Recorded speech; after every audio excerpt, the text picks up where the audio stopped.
ada 5 penyesalan orang di alam kubur. Satu diantaranya, ketika sudah dia gosok meninggal arwah, dia gosok matanya, dia buka, kata dia, saya di mana? Kau sudah meninggal, dah saat. Saya sudah mati. Iya. Ya Allah, hidupkan saya kembali. Hidupkan saya kembali ke dunia. Sekejap saja, kira-kira 1 menit lah kalau boleh. Ya Allah, kembalikan saya ke dunia. Untuk apa? Solat? Bukan. Puasa? Bukan. Haji? Bukan. Saya hanya ingin berkata, ya Allah, semua hartaku aku sedekahkan fisabilillah. Kenapa bukan minta solat? Karena solat hanya bisa dapat pahalanya ketika kita masih solat.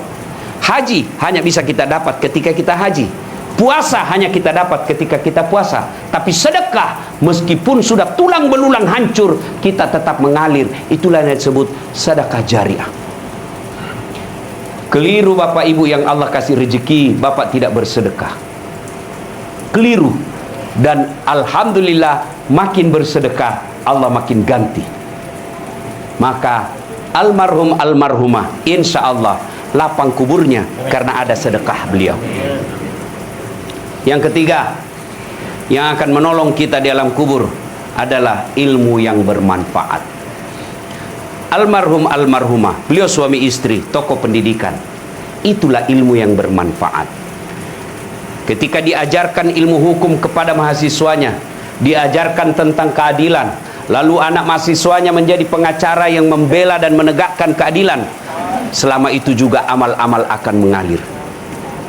Maka karena itu, ibu bapak kalau dapat konten-konten dakwah, jangan berhenti di grup, jangan berhenti di HP bapak, sebarkan. Bapak punya 10 grup WhatsApp, satu grup 100 orang, kirim, 1000 orang yang terima. Kalau ada yang mengamalkan 5 orang, selama 5 orang itu amalkan, bapak dapat pahala seperti pahalanya penceramah tanpa mengurangi pahala penceramah. Ilmu yang bermanfaat adalah yang bisa menyelamatkan kita di alam kubur. Inilah 3 yang akan terus mengalir meskipun kita sudah di alam kubur, bahkan sudah habis tulang belulang kita. Anak yang soleh dan soleha, sedekah harta, kemudian ilmu yang bermanfaat. Dan orang yang ada di alam kubur sekarang masih transit, belum sampai surga, termasuk Rasulullah Muhammad SAW. Dan siapa yang paling menderita di alam kubur? Kata Nabi, orang yang paling menderita di alam kubur nanti adalah al-mutahawil bis sholah, yang menganggap enteng sholat. Saya mau tanya, bapak-bapak, kalau pergi merantau ke Sulawesi Selatan, ternyata bapak tidak nyaman di Sulawesi Selatan, ada pilihan? Ada? Ada. Balik lagi ke Jakarta. Saudara-saudara dari Jawa merantau ke Sumatera, ternyata di sana tidak bagus. Ada pilihan? Ada. Balik lagi ke Jawa. Mangan orang mangan, yang penting ngumpul.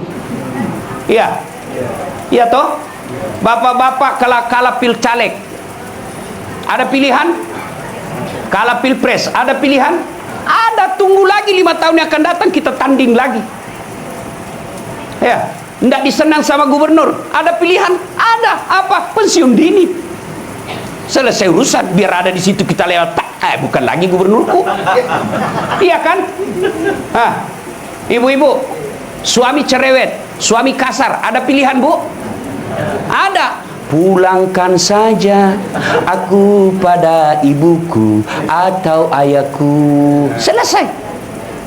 Ya, bapak-bapak punya istri cerewet, ngamuk aja kerjanya, nggak tahu menghargai suami. Ada pilihan?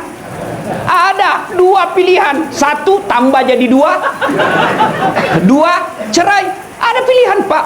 Maknanya bapak menderita di dunia masih ada pilihan. Dan tidak ada orang menderita di dunia dari bangun sampai tidur sampai bangun lagi menderita 24 jam. Tidak, pasti ada senyum-senyumnya.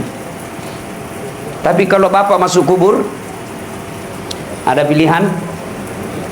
Ibu-ibu masuk kubur, ada pilihan? Tidak nyaman pertanyaannya, keluar dulu. Begitu bapak keluar, viral satu dunia pak. Ya. Dan siapa orang menderita di kubur? Al-mutahawil bis sholah, yang menganggap enteng sholat.